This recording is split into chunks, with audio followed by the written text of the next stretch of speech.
بسم اللہ الرحمن الرحیم۔ اردو سٹوریز دیکھنے والوں کو خوش آمدید۔ کہانی شروع کرنے سے پہلے آپ لوگوں سے گزارش ہے کہ ہمارے اس چینل اردو سٹوریز کو سبسکرائب ضرور کر لیں تاکہ ہمارے آنے والی ہر نئی کہانی کا نوٹیفیکیشن آپ کو بر وقت مل سکے۔ میرا نام سعدیہ ہے۔ اس وقت میری عمر تقریباً 20 سال ہو چکی تھی۔ 13 سال کی عمر میں میرے ماں باپ اللہ کو پیارے ہو گئے تھے۔ میرے ماں باپ اپنا سب کچھ میرے حوالے کر کے اس دنیا سے چلے گئے تھے۔ ان دنوں ابا کے ایک دوست ہمارے گھر آئے اور مجھ سے کہنے لگے، بیٹا میں تمہیں اپنی بہو بنانا چاہتا ہوں، میں اپنے بیٹے کی شادی تم سے کرنا چاہتا ہوں۔ میرے ابا کے دوست کے علاوہ میرا اس دنیا میں کوئی بھی نہیں تھا۔ ابا کے دوست مجھے اپنے گھر لے کر جانا چاہتے تھے، لیکن میں نے ان کے ساتھ جانے سے انکار کر دیا اور میں اپنی خالہ کے گھر چلی گئی۔ اب میں اپنی خالہ کے گھر میں رہنے لگی تھی، لیکن جیسے ہی کچھ دن گزرے میرے ابا کے دوست نے میری شادی اپنے بیٹے سے کروا دی تھی۔ میں رخصت ہو کر اپنے سسرال آ چکی تھی۔ رخصت ہوتے وقت میری خالہ نے مجھے سمجھایا کہ بیٹا سسرال والوں کی قدر کرنا، کیونکہ ان کے علاوہ اب اس دنیا میں تمہارا کوئی نہیں ہے۔ میرے سسرال والے مجھ سے بہت زیادہ پیار کیا کرتے تھے، لیکن ایک مسئلہ یہ تھا کہ ان کا گھر چھوٹا تھا اور ان کے گھر کے فرد بہت زیادہ تھے۔ میرے سسرال میں تقریباً 10 لوگ رہا کرتے تھے، 4 تو میرے دیور ہی تھے اور 3 میری نندیں تھیں۔ میرے سسرال میں سب لوگوں کا رویہ میرے ساتھ بہت زیادہ اچھا تھا۔ ایک روز میرا شوہر مجھ سے کہنے لگا کہ تمہیں اب میرے ساتھ نئی زندگی کا آغاز کرنا ہوگا۔ شوہر کی باتوں سے ایسا لگ رہا تھا جیسے میرا شوہر میرے لیے بہت اچھا ثابت ہوا ہے۔ کچھ ہی دنوں کے بعد مجھے اپنے شوہر سے بہت زیادہ محبت ہو گئی تھی اور شاید وہ بھی مجھ سے محبت کرنے لگا تھا۔ میرے شوہر کو میرا بہت زیادہ احساس تھا، کیونکہ میرے سر پر میرے والدین کا سایہ نہیں تھا اور وہ اس بات کی وجہ سے میرا بہت زیادہ خیال رکھا کرتا تھا۔ میرے سسرالیوں کا گھر بہت زیادہ چھوٹا سا تھا اور یہ بہت زیادہ پرانے زمانے کا بنا ہوا تھا۔ سب گھر والے ایک جگہ پر بیٹھ کر کھانا کھایا کرتے تھے۔ ایک روز سب گھر والے مل کر کھانا کھا رہے تھے کہ مجھے اپنے ہی گھر میں ایک لڑکی نظر آئی۔ وہ لڑکی میرے شوہر کی طرف اشارے کر رہی تھی۔ جیسے ہی میں نے اپنے گھر والوں سے پوچھا کہ یہ لڑکی کون ہے تو سب لوگ مجھے بہت زیادہ حیرانگی سے دیکھنے لگے اور کہنے لگے، کون سی لڑکی؟ یہاں تو کوئی لڑکی موجود نہیں ہے۔ میں نے وہ لڑکی خود اپنی آنکھوں سے یہاں آتی دیکھی تھی۔ میرے سسرال والے مجھ سے کہنے لگے، بیٹا یہ تمہارا وہم ہوگا، یہاں کوئی لڑکی نہیں آتی۔ اس روز میں بہت زیادہ حیران ہو گئی تھی کہ مجھے یہ وہم کیسے ہو سکتا ہے، میری آنکھیں کیسے دھوکہ کھا سکتی ہیں۔ مجھے سمجھ نہیں آ رہا تھا کہ میرے ساتھ کیا ہو رہا ہے۔ شاید یہ میرا وہم ہی تھا۔ پھر میں سوچنے لگی کہ میرے گھر والے مجھ سے جھوٹ کیوں بولیں گے، شاید وہ لڑکی نہیں تھی اور میرا وہم ہی تھا۔ لیکن میرا دل نہیں مانتا تھا، کیونکہ اس لڑکی کو میں نے اپنی آنکھوں سے دیکھا تھا اور اس کی شکل ابھی تک میرے ذہن میں گھوم رہی تھی۔ وہ لڑکی دیکھنے میں بھی بہت زیادہ پیاری لگ رہی تھی۔ یہ گرمیوں کے دن تھے۔ ایک روز میں صحن میں بیٹھی کام کر رہی تھی کہ مجھے پھر سے وہی لڑکی نظر آئی۔ اس روز میں نے سب کو مخاطب کیا اور کہا کہ یہ وہی لڑکی ہے جس کو میں نے اس دن دیکھا تھا۔ سب لوگ مجھے حیران ہو کر دیکھنے لگے۔ میرے سسر نے میرے سر پر ہاتھ رکھا اور کہا، مجھے لگتا ہے بیٹا تمہاری طبیعت ٹھیک نہیں ہے۔ انہوں نے مجھے بیٹھنے کو کہا۔ انہوں نے کہا، بیٹی مجھے لگتا ہے تمہیں گرمی لگ گئی ہے، گرمی کی وجہ سے تمہارا سر گھوم گیا ہے، یہاں پر کوئی لڑکی موجود نہیں ہے۔ لیکن میں بہت زیادہ حیران ہو رہی تھی۔ آج پھر میں نے اپنی آنکھوں سے اس لڑکی کو دیکھا تھا، لیکن میرے سسرال والے میری بات مان ہی نہیں رہے تھے۔ کسی نے بھی میری بات پر یقین نہیں کیا اور کہنے لگے، جیسا تم سوچتی ہو ویسا کچھ بھی نہیں ہے۔ اب تو میرا شوہر بھی مجھ سے لڑنے لگا کہ تم ایسے کیوں کہتی ہو۔ خیر اس بات کو بھی تقریباً 2 ہفتے گزر چکے تھے۔ اس دن کے بعد سے میری ساس مجھ پر نظر رکھنے لگی۔ وہ میرا بہت زیادہ خیال رکھا کرتی تھی، وہ مجھ سے بہت زیادہ پیار کرتی تھی۔ میری ساس بہت زیادہ اچھی خاتون تھی۔ میں اس گھر میں بہت زیادہ خوش تھی کیونکہ سب کا رویہ میرے ساتھ بہت زیادہ اچھا تھا۔ لیکن مسئلے کی بات یہ تھی کہ میرے شوہر کا رویہ اب بہت زیادہ بدل رہا تھا۔ وہ میرے ساتھ کوئی بات نہیں کرتا تھا۔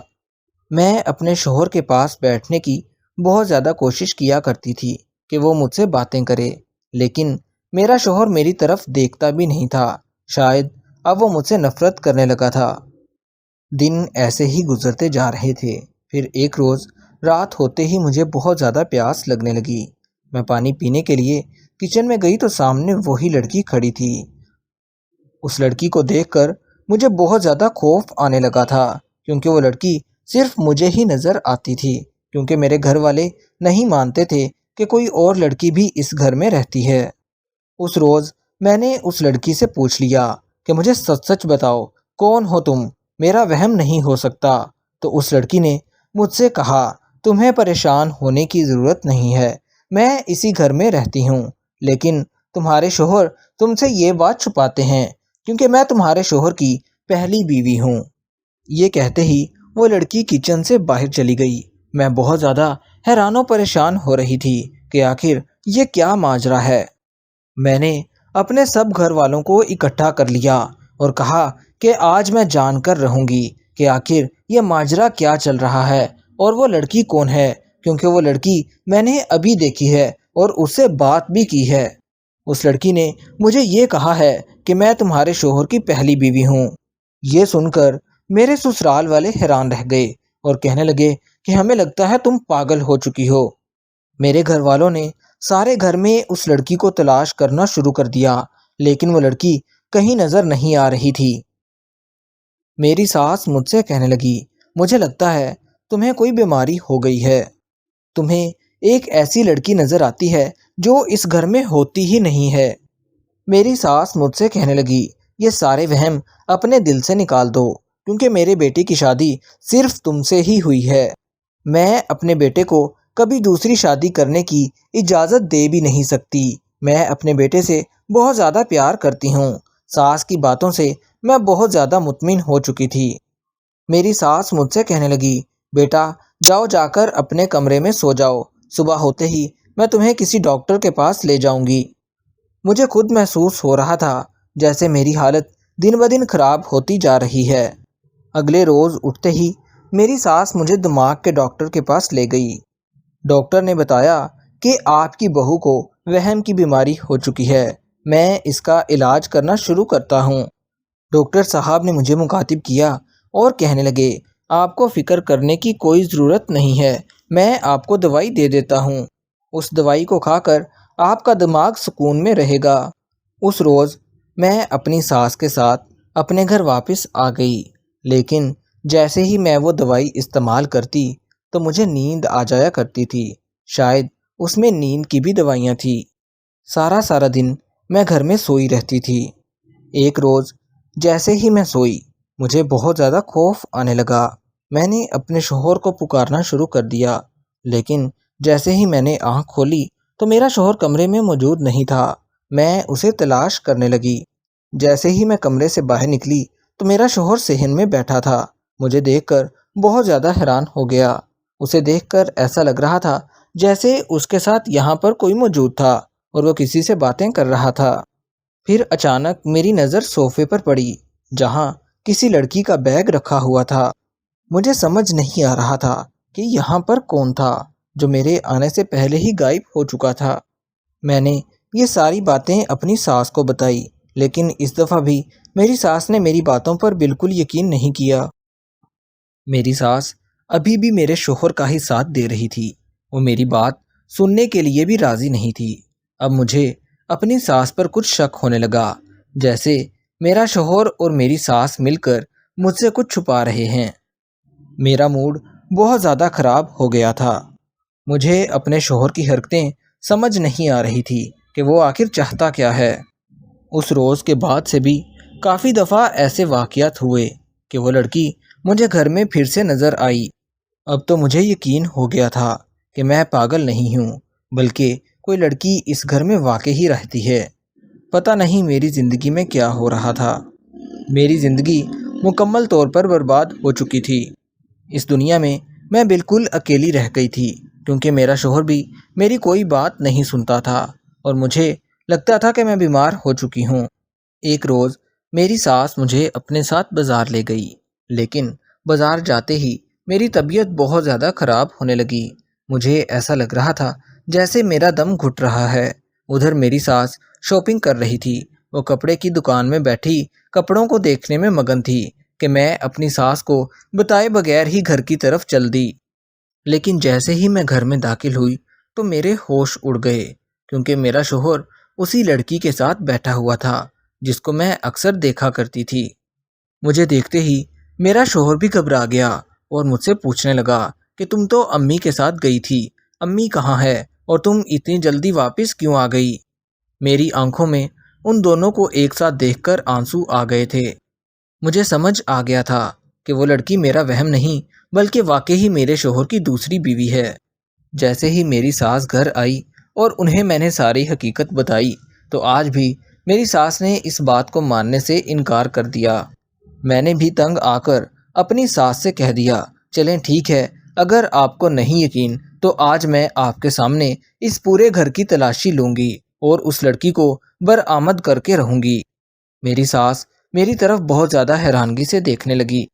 میں نے اپنی ساس کو لے کر اس گھر کی تلاشی لینا شروع کر دی۔ وہ لڑکی واقعی اوپر والے کمرے میں بیٹھی ہوئی تھی۔ میں نے غصے سے اس لڑکی کو کہا، مجھے سچ سچ بتا دو ورنہ آج میں تمہیں چھوڑوں گی نہیں۔ وہ لڑکی مجھ سے کہنے لگی، یہ میرا شوہر ہے اور میں اس کی بیوی ہوں۔ میرے شوہر نے تمہارے ساتھ شادی صرف جائیداد حاصل کرنے کے لیے کی ہے، کیونکہ تمہارے ماں باپ اس دنیا سے جا چکے تھے اور میرا شوہر تمہاری ساری جائیداد پر قبضہ کرنا چاہتا تھا، اور وہ اسی صورت میں ممکن تھا جب وہ تم سے شادی کر لیتا۔ اس لڑکی کی باتیں سنتے ہی میری آنکھیں کھل گئی۔ مجھے ساری کہانی سمجھ آ چکی تھی جو میرا شوہر اور گھر والے سارے مل کر کھیل رہے تھے۔ میں نے اپنی ساس کو کہا کہ آپ لوگوں نے میرے ساتھ اچھا نہیں کیا۔ ان سب لوگوں نے میرے سامنے اپنے سر جھکا لیے۔ اس روز میں نے اپنے شوہر کو چھوڑنے کا فیصلہ کر لیا تھا۔ میرا شوہر مجھ سے معافیاں مانگ رہا تھا، لیکن میرا دل نہیں چاہتا تھا کہ میں ایسے انسان کو معاف کروں جس نے میرے ساتھ اتنا بڑا دھوکہ کیا تھا۔ میں واپس اپنے گھر میں آ گئی تھی۔ میں اللہ تعالیٰ کا بہت زیادہ شکر ادا کرتی تھی کیونکہ میرا گھر اور میری ساری جائیداد ابھی میرے پاس ہی تھی۔ اس روز مجھے سمجھ آیا کہ دنیا والے کتنے ظالم ہوتے ہیں۔ میں نے اپنا معاملہ اللہ پر چھوڑ دیا تھا۔ اب میں اپنے گھر میں بہت عزت کے ساتھ رہ رہی تھی۔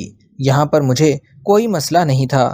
میرا اس دنیا کے لوگوں پر سے یقین بھی اٹھ چکا تھا۔ مجھے اب کسی پر یقین نہیں آتا تھا۔ دوستو، کہانی اچھی لگی ہو تو ہمارے اس چینل اردو سٹوریز کو سبسکرائب ضرور کر لیں تاکہ ہمارے آنے والی ہر نئی کہانی کا نوٹیفیکیشن آپ کو بر وقت مل سکے۔